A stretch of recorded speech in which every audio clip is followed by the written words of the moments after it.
Chanteur, auteur, compositeur, interprète sénégalais, actif depuis les années 1980. À cette date, il rejoint l'Orchestre national du Sénégal en tant que chanteur titulaire.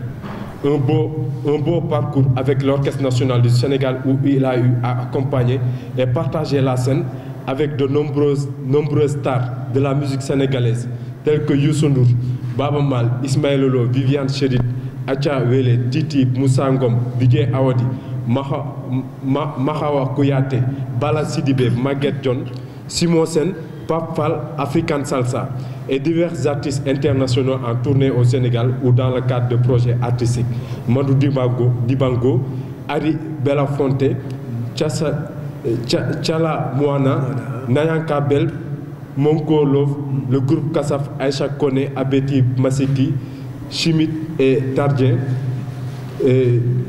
Zao, Jimmy Cliff, Magic System, Mewe, Olivier Ngoma, pour ne citer que cela. Adolphe Colli a eu aussi à apporter son savoir-faire et son expertise sur l'élaboration musicale et l'expression phonétique de l'hymne de la Renaissance africaine de l'ex-président du Sénégal, Abdoulaye Wade, avec qui il a séjourné toujours dans ce cadre au Brésil 2005 et Chicago, États-Unis 2005.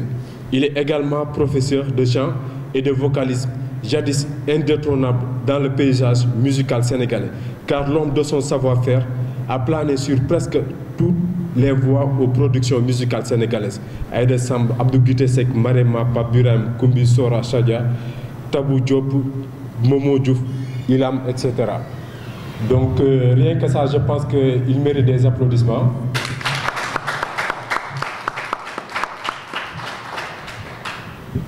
Donc par rapport à ça, voilà, moi continuer concept qui après on écoute vos questions et les contributions des autres. Moi continuer concept Dolph Academy.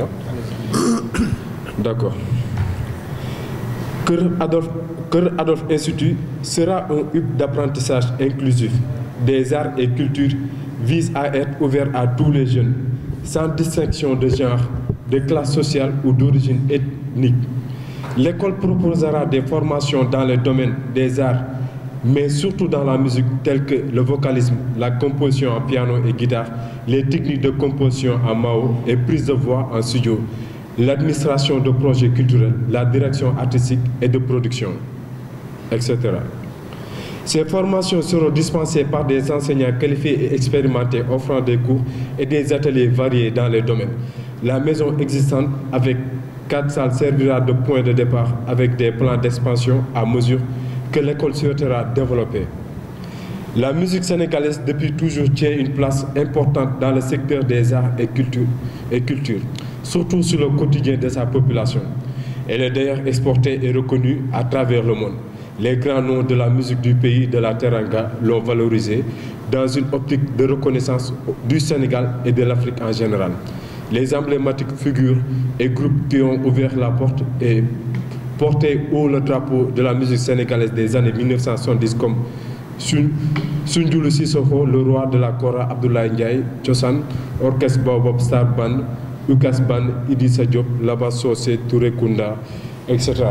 Donc en gros c'est ça le concept de Dolph Academy et Kër Adolphe Academy. Donc c'est ce que nous voulons mettre ici au Sénégal. On a déjà commencé les activités, donc comme Manika vient de le dire, voilà, tout le monde y a def je pense que cela contribuera au développement de la musique sénégalaise. Donc il nous faut voilà ce qu'on souhaite et ce qu'on espère, produire de la bonne musique, une musique voilà, qui sera digne sur le plan international. Comme M. Coly, nous avons respecté, comme nous formé. Mais il n'est même pas comparé aux autres. Peut-être que nous savons, mais nous, donc on connaît sa valeur. Donc, on s'est dit que voilà, nous, on ne peut pas voilà, faire de n'importe quelle musique, d'autant plus qu'on a un très grand monsieur qui a fait les grandes écoles. Donc, on se doit voilà, de faire une très bonne musique. Donc, mon casse d'oeil, il nous faut appeler d'autres experts aussi pour que les élèves d'ici nous le maximum de bagages, que ce soit l'école de l'excellence, en tout cas, c'est ce qu'on espère. La majeure partie des Sénégalais pensent sama yaay da daan woy sama papa da daan woy si sama deret la nekk damay woy. Or aujourd'hui, ce dont ces jeunes se sont rendus compte, c'est qu'au fait, pour chanter, il faut avoir cette technique pour chanter. C'est très important parce qu'il ne s'agit pas de rouler sur les accords au moment où on a besoin de chanter à l'unisson, n'est-ce pas? Et aujourd'hui, ils ont eu ce courage de mettre en place cette académie qui vraiment devrait être saluée par toute la population sénégalaise. Je dis bien la population sénégalaise. Il est vrai que cette population est chapeautée et dirigée par nos gouvernants. Et par rapport à ça, je ferai comme Madame l'a fait tout à l'heure, c'est-à-dire faire un appel. Parce que aujourd'hui, si on parle sérieusement de développement dans certains pays, c'est parce qu'ils ont su s'accrocher à leur culture pour arriver à un certain niveau de développement. C'est grâce à la culture, effectivement, qu'on peut ancrer nos valeurs, faire de telle sorte que le pays ne va pas à la dérive. Et aujourd'hui, puisque ces jeunes l'ont compris, je pense qu'à l'unanimité, tout le Sénégal devrait pouvoir les soutenir parce que c'est ce que nous faisons nous. Personnellement, je ne fais pas partie de Dolph Academy, mais depuis le début, on travaille ensemble et je pense que ce n'est pas maintenant que ce sera la fin, n'est-ce pas? Et sur ce, je pense que je vais passer la parole à quelqu'un d'autre pour que Kounek Amtilotiwa. Je vous remercie. Je m'appelle Oumar Sall, je suis le bassiste du groupe. Voilà. Merci beaucoup à tout le monde. Je me représente encore. Je m'appelle Ousmane Gassama. Je suis, comme je l'ai dit tantôt, responsable pédagogique au niveau du centre socio-culturel de la zone B. Je suis également élève de M. Coly. Mais avant de revenir sur les deux concepts que M. Bernard a parlé tout à l'heure, je voudrais d'abord remercier notre sœur Malika qui a eu cette belle initiative, n'est-ce pas, à l'occasion bien sûr de la journée de la musique, de la journée internationale de la musique, rendre hommage à notre cher professeur. Moi, personnellement, je ne pourrais pas trop parler de la musique, mais je pourrais parler quand même de l'homme en tant que tel. Bien vrai que je ne l'ai pas connu il y a longtemps, mais quand même avec le peu de temps que j'ai passé avec lui, j'ai pu apprendre beaucoup de choses, surtout par rapport à sa façon de faire. Parce que je vois en lui un homme très généreux dans la connaissance, un homme très disponible et qui est prêt à donner tout son savoir, n'est-ce pas, à léguer tout son savoir aux jeunes générations. Parce qu'effectivement, ce qu'il est en train de faire, je pense que ça mérite des applaudissements. Ça mérite également à un certain moment donné, n'est-ce pas, de s'arrêter et de lui dire un grand merci. Parce que c'est des sacrifices qu'il fait tous les jours pour effectivement former des jeunes, leur donner de la connaissance et ces connaissances-là vont permettre, n'est-ce pas, pour que demain ces jeunes-là puissent être autonomes dans ce qu'ils font et se professionnaliser. Je pense que nous ne saurons pas dire assez notre merci à l'endroit de notre cher professeur. Bon, pour les deux concepts que M. Bernard a parlé tout à l'heure par rapport à Dolph Academy et à Kër Adolphe, moi je pense que Kër Adolphe c'est une école. C'est une école de formation. C'est une école où les jeunes peuvent venir se faire former ici aux techniques de chanson. Mais aussi, c'est une école où, par exemple, ils peuvent se faire accompagner dans ce qu'ils aiment, dans leur passion. Moi, personnellement, j'ai intégré cette école. Je suis en train de suivre les cours de vocalise avec les autres élèves. Mais pour l'essentiel, ce n'est pas pour le chant. Mais je pense que derrière ces cours de vocalise que nous suivons, je pense qu'il y a la thérapie. Et je ne cesse de le dire. Il y a la thérapie, n'est-ce pas, sur par exemple, la respiration, sur comment gérer le souffle. Et moi, j'apprends beaucoup par rapport à ça. Et ne serait-ce que ça, je pense que je pourrais inviter d'autres personnes, par exemple, qui sont intéressées par ça, ou bien qui sentent des insuffisances à ce niveau-là, à venir fréquenter, n'est-ce pas, l'école, pour ne serait-ce que suivre ces cours de chant et avoir une thérapie derrière. Alors, pour le Dolph Academy, comme Bernard l'a dit aussi, c'est un institut qui va permettre effectivement à nos jeunes talents de pouvoir s'exprimer dans des spectacles en live. Parce que je pense que l'idée derrière, c'est ça. C'est permettre à ces jeunes-là, n'est-ce pas, d'avoir un espace d'expression de leur talent. Et sur ce, il y a certainement des collaborations qu'on va faire avec des restos, avec des salles de spectacle, où par exemple, beaucoup de jeunes, où il y a un public derrière, ils peuvent venir s'exprimer et avoir la chance de pouvoir dévoiler leur talent, n'est-ce pas, au grand public. Donc voilà, c'est sur ces questions-là que je voulais intervenir. Je vous remercie beaucoup. Honorables invités, il y a un phénomène en ce moment au Sénégal et partout. Et je fais l'appel solennel à toutes les femmes, parce que je suis une femme. Voilà. De nous aider en tant que femmes, parce que beaucoup sont des musiciennes. D'aller apprendre, surtout ça. L'apprentissage est très important et ça permet de travailler comme il se doit. Je remercie M. Adolphe Coly d'avoir le sens de partage, parce que il ne perd rien, mais il fait gagner aux autres.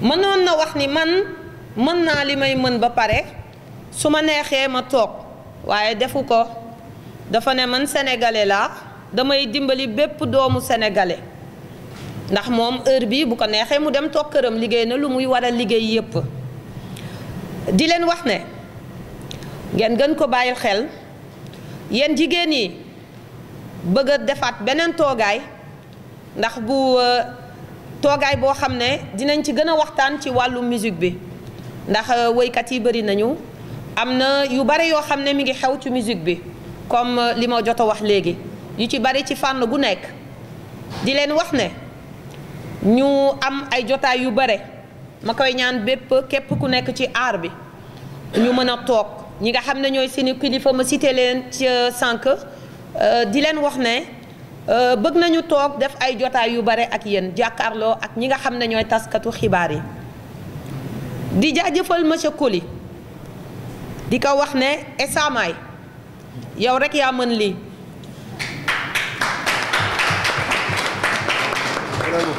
ndax soxoroo iñaanoo mënoon nga toog sa kër ndax sa ay doom ay mag lañu amuloo dara looy perdre waaye yaa ngi bàyyi sa soxla yépp ku ne xam na woy jàng ko dafa metti waaye heure bu ñu ñëwee yaa ngi bàyyi sa bépp soxla yaa ngi topp ku ci nekk di ñu delloo si li nga xam ne moom nga ñuy jàngal di la wax ne Nimbara di la wax ne jaajëf monsieur Coly yàlla moo lay fay ñun mënuñu la fay ndax li jot a jaar sa loxo mënuñu ko compter te tamit di rafetlu élèves yi seen initiative bi nga xam ne def nañ ko ki nga xam ne mooy Bernard nga xam ne ku ñàkk soxor la ku iñaanul la ndax jege na monsieur Coly jàpp na ci ba mu dëgër mu tëw a bàyyi man démb laa ñëw am na ñu ma jiitu comme nuñ koy waxee ci aar bi am na ñu fi jot a jaar ba dem ñeneen soog a ñëw kon nag nañu gën a góorgóorlu xaar ñi nga xam ne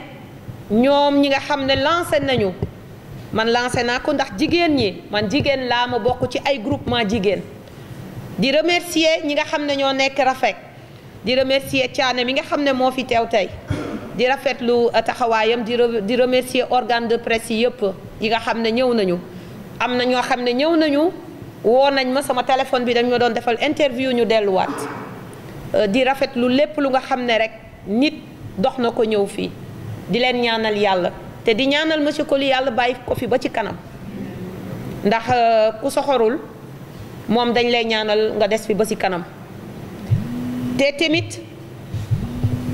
tamit lii nga xam ne jàng la may lancé waat beneen appel képp ku nga xam ne bëgg na joindre ci ñun dimbale ñu ci li nga xam ne wàllu matériaux la ndax comme ni ma ko waxee sànq duma taay di ko répété dina am ñenn ñu nga xam ne dinañ jël instrument ba ñu pare ñeneen soog a jël kon nag maa ngi koy lancé waat ci ministre de la culture maa ngi ko koy waxaat mu jàppale ñu mu gestuñu ndax li nga xam ne moom la ñuy jàng nii di aar bi di leen jaajëfal di jaajëfal seen teewaay di ko rafetlu tamit képp koo xam ne mu ngi fi maa ngi rafetlu sa taxawaay ñii nga xam ne ñoom ñoo ñu jox centre bi di remercier ki nga xam ne mooy directrice bi ki nga xam ne tey moo ñu permettre ñu def fii sunu conférence de presse bi di ko wax jaajëf ndax ku soxorul rek moo mun lii di jaajëfal ki nga xam ne tamit mooy Fatou Indou nga xam ne bu ma wootee rek mu teew du tàng xamlu ma koy jaajëfal di jaajëfal ki nga xam ne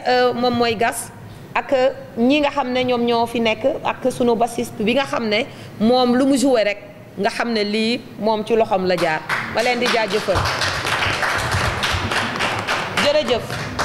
jërëjëf di xaar seen question yi ñu répondre ko ci jàmm ak salaam maa ngi leen di jaajëfal ba pare xale yi nag tari li nga xam ne jàng nañ ko ndax ku jàng di nga tari xale yi dinañ ñëw tari léegi ku jàng rek di nga tari loolu moo tax jàng baax jërëjëf je vous en prie. ñu jàngi c'est très important la musique fii ñu am na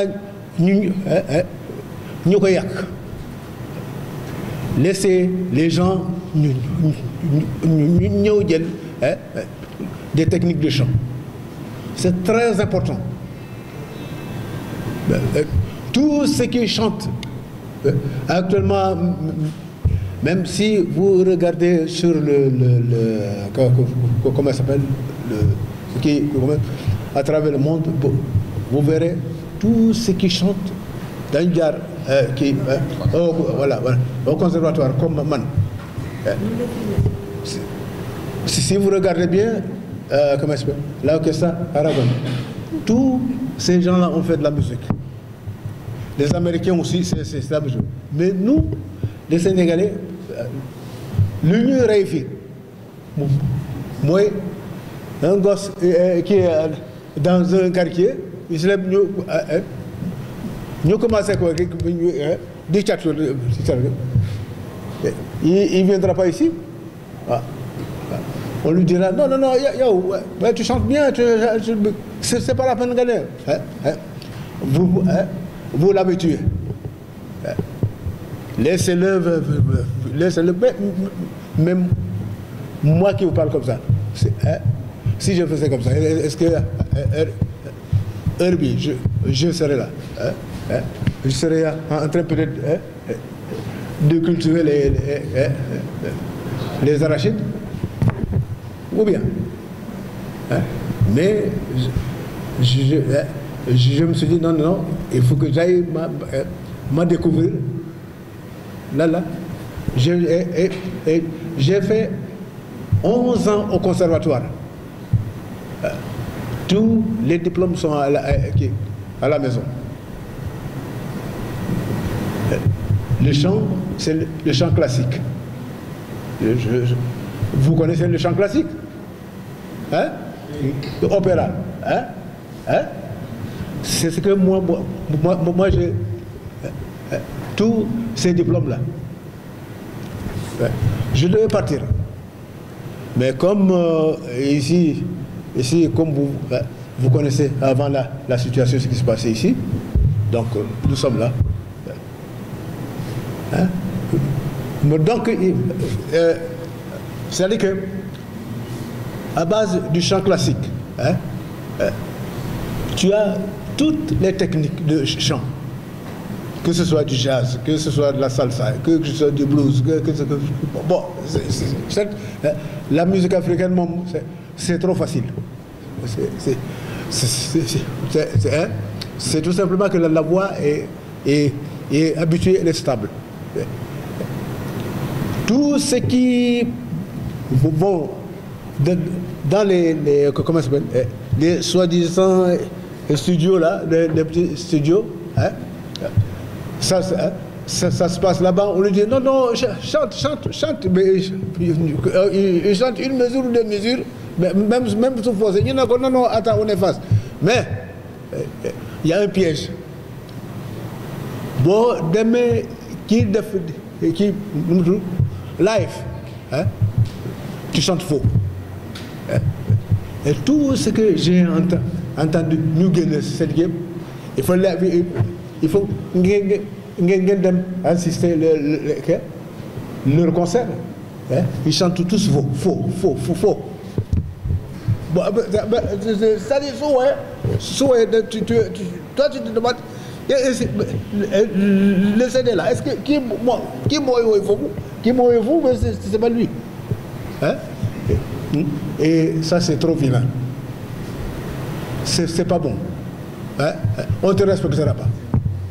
On dira, voilà, à chaque fois, quand tu passes quelquefois, voilà. Non, il faut nous jàngi pendant qu'il est temps. Il faut le faire. Combien d'étrangers nous avons fait? Des Ivoiriens, des Ghanéens, des Sud-Africains. C'est toute l'Afrique, hein? Et non seulement l'Afrique. Il y avait des Espagnols ici, des Français, des Américains, tout. Il faut le faire. Hein? Mais c'est pas compliqué. Hein? Tu sais, en certain moment, hein, la première année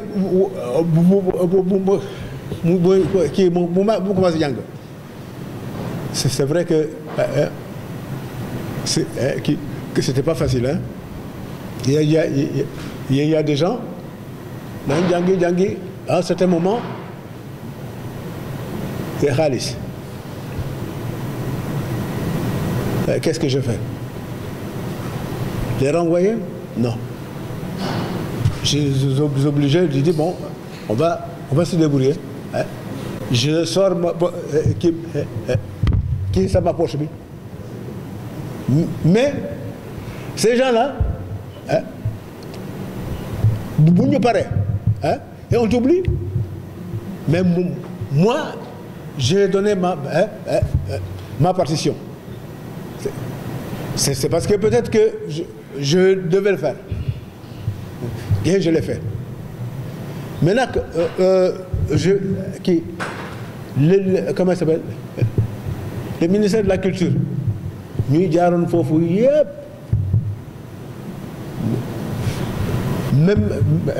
même quand j'écris pour comment il s'appelle, rien, nul. Mais au contraire, ils préfèrent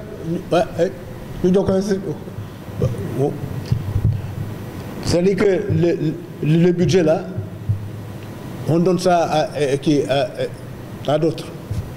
On oublie aussi les autres. Ça,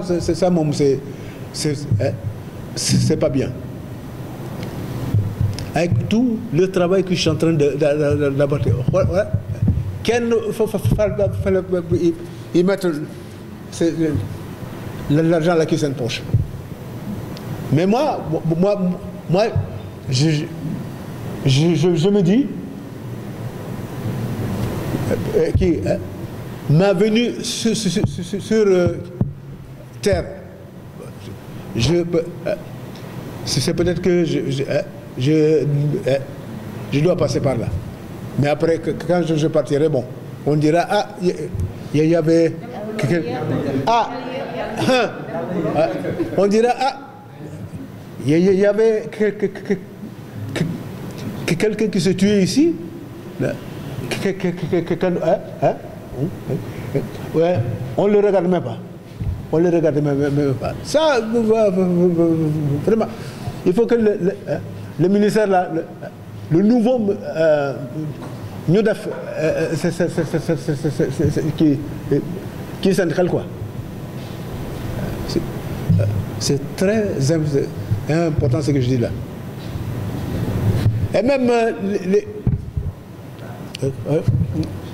les étrangers, nous jàngi woon fii à chaque fois ñu ne ma mais monsieur Coly, toi si tu étais là-bas bon, peut-être en Côte d'Ivoire comme ñu ne ma mon vieux pour ñu gis la ça c'est un problème. Regardez par exemple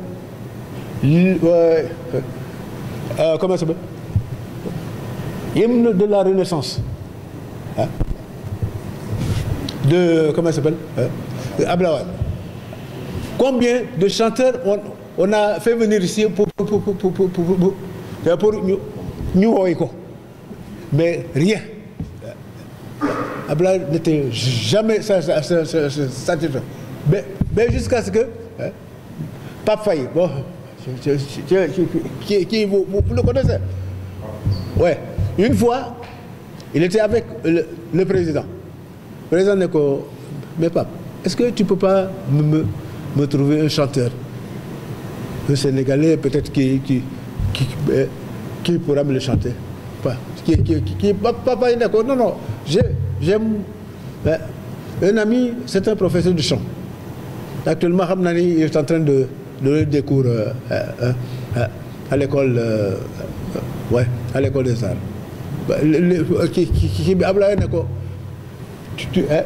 Tu me l'appelles tout de suite, qui est présidence.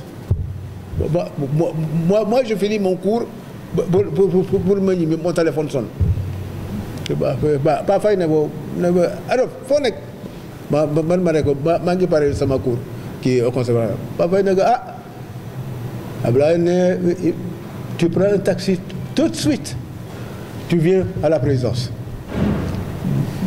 Après, moi, pas fait. Là, non, pas fait. Non, il a besoin de quoi. Alors, moi, j'ai le taxi d'un Dougou. Juste, il a fini. Et le jour-là, il devait partir à Dubaï. Le président vient à son bureau. C'est lui. C'est lui.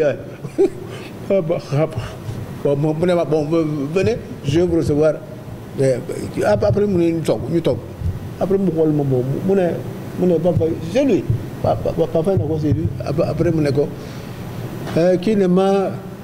Qui parfois, il ne m'a. Tu pourras me chanter l'hymne de la Renaissance. Hymne de la Renaissance. Qui ni la côte de. Mais je dis, mais si j'ai la partition, c'est tout de suite. Mon maman, il avait une partition, mais la partition là n'était pas bien écrite. Après mon aimant, bon, tu chantes, bon, l'essentiel de la voix. Mais j'ai commencé, j'ai comme une mesure, deux mesures, trois, quatrième mesure. Qui ne m'a arrête. Mon pas fait. Comment? Mais nous, on a un grand chanteur ici.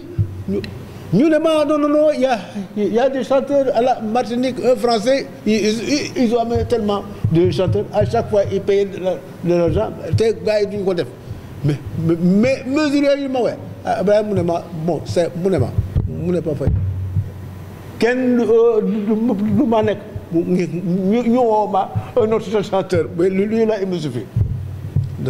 Donc, ni la def, nous devons enregistrer le truc là, le morceau là.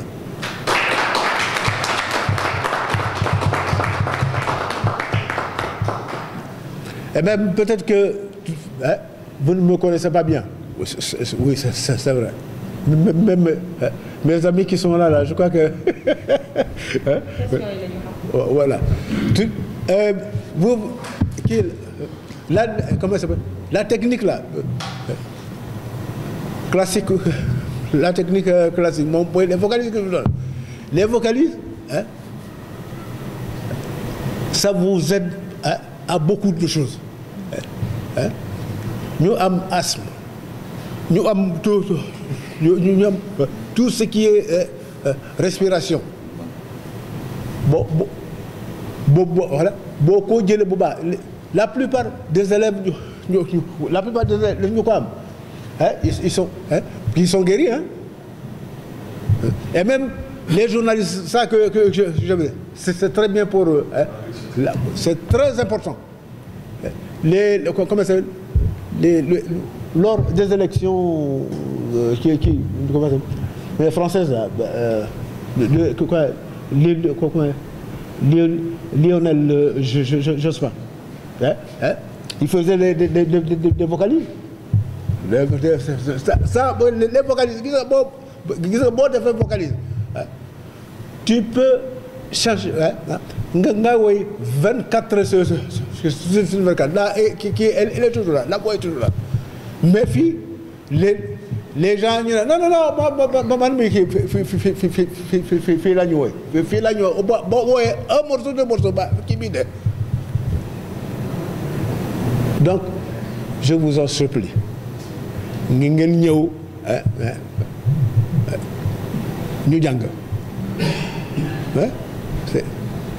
C'est le chant, c'est même à 70 ans, tu chantes très bien.